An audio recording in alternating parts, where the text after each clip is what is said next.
Hello guys, welcome back to Darshini Nayak blogs. ಇವತ್ತಿನ vlog ಬಂದುಬಿಟ್ಟು evening cooking vlog ಆಗಿರುತ್ತೆ.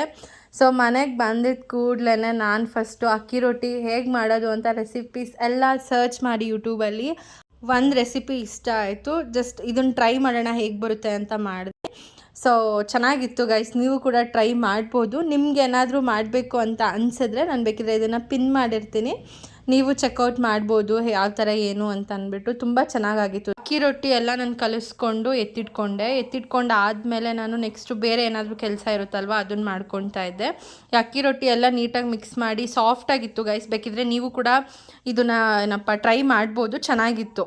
So you can also try it. And ಇದಾದಮೇಲೆ ನಾನು beetroot ಪಲ್ಯ ಮಾಡಿಕೊಂಡೆ. ಅದಾದಮೇಲೆ ರಾಶಿ ಪಾತ್ರೆ ಇತ್ತು. ಅಟ್ಲೀಸ್ಟ್ ನಾನು ಒನ್ ಡೇ ಅಲ್ಲಿ ಎಷ್ಟು ಗೊತ್ತಾ 4 ಸಲ ಪಾತ್ರೆ ತೊಳಿತೀನಿ ಗೈಸ್. ಮಾರ್ನಿಂಗ್ ಒಂದು ಸಲ, ಮತ್ತೆ ಬಂದಾಗ ಒಂದು ಸಲ, ಮತ್ತೆ ಅಡುಗೆ ಮಾಡಬೇಕಾದಾಗ ಒಂದು ಸಲ, ಮತ್ತು ರಾತ್ರಿ ಮಲಗಬೇಕಾದಾಗ ಒಂದು ಸಲ.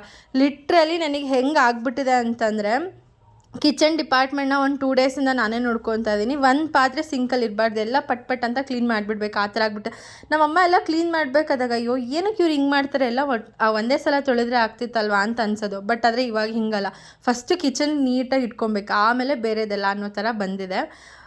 ಸೊ ನಾನು ಯಾವತ್ತೂ ಕಿಚನ್ಗೆ ಹೋಗ್ಬಿಟ್ಟು ಅಮ್ಮನಿಗೆ ಹೆಲ್ಪ್ ಮಾಡಿಸ್ದವಳೆ ಅಲ್ಲ. ಬಟ್ ಆದರೆ ಇವಾಗ ನಾನು ಅದೆಲ್ಲ ಮಾಡ್ತಾಯಿದ್ದೀನಿ. ಸೊ ಹಾಗಾಗಿ ಯಾರಾದರೂ ಹುಡುಗಿರು ನನ್ನ ಥರ ಸೋಂಬೇರಿ ಥರ ಮನೇಲಿ ಮಲ್ಕೊಂಡು ಅಮ್ಮ ಕೆಲಸ ಮಾಡ್ತಿದ್ರೆ, ಫೋನ್ ಸ್ಕ್ರೋಲ್ ಮಾಡ್ತಿದ್ರೆ, ಪ್ಲೀಸ್ ಹೋಗ್ಬಿಟ್ಟು ಅಮ್ಮಂದಿರಿಗೆ ಹೆಲ್ಪ್ ಮಾಡಿ. ಅಟ್ಲೀಸ್ಟ್ ನೀವು ಮನೇಲಿ ಒಬ್ಬರೇ ಇರಬೇಕಾದಾಗ ಅಡುಗೆ ಮಾಡ್ಕೊಂಡು ತಿನ್ಬೋದು. ಅಯ್ಯೋ ನೀವು ಹೇಳ್ಬೋದು ಏನಪ್ಪ ಹೋಟೆಲಿಂದ ತರಿಸ್ಕೊಂಡು ತಿಂತೀವಿ ಅಂತ. ಎಷ್ಟು ದಿನ ತರಿಸ್ಕೊಂಡು ತಿಂತೀರ? At end of the day ನಾವು ಕಲಿಬೇಕು. ನಾವು ಮನೆ ಊಟ ಈಸ್ ಮನೆ ಊಟ, ಆಚೆ ಊಟ ಈಸ್ ಆಚೆ ಊಟ. There is a difference, right? ಆ ಥರ ಹೇಳ್ತಾ ಇರೋದು. ಸೊ ಪ್ಲೀಸ್ ಯಾರಾದರೂ ಹುಡುಗಿರು ಯಾರಾದರೂ ಈ ವಿಡಿಯೋಸ್ ನೋಡ್ತಾ ಇದ್ದರೆ ಪ್ಲೀಸ್ ಅಮ್ಮಂದಿರಿಗೆ ಹೆಲ್ಪ್ ಮಾಡಿ, ನೀವು ಅಡುಗೆ ಕಲ್ತ್ಕೊಳ್ಳಿ, ನಿಮಗೆ ಒಳ್ಳೇದಾಗುತ್ತೆ ಗೈಸ್. ಅಷ್ಟೇ, ಇನ್ನೇನು ಹೇಳೋದಕ್ಕೆ ಇಷ್ಟಪಡಲ್ಲ. ಅಕ್ಕಿ ರೊಟ್ಟಿ ಮಾಡಿ ಒಳ್ಳೆ ಊಟ ಮಾಡಿ ಅವತ್ತಿನ ಡೇನ ಅಲ್ಲಿಗೆ ಮುಗಿಸ್ತಿದ್ದೀನಿ ಗೈಸ್. Thanks for watching.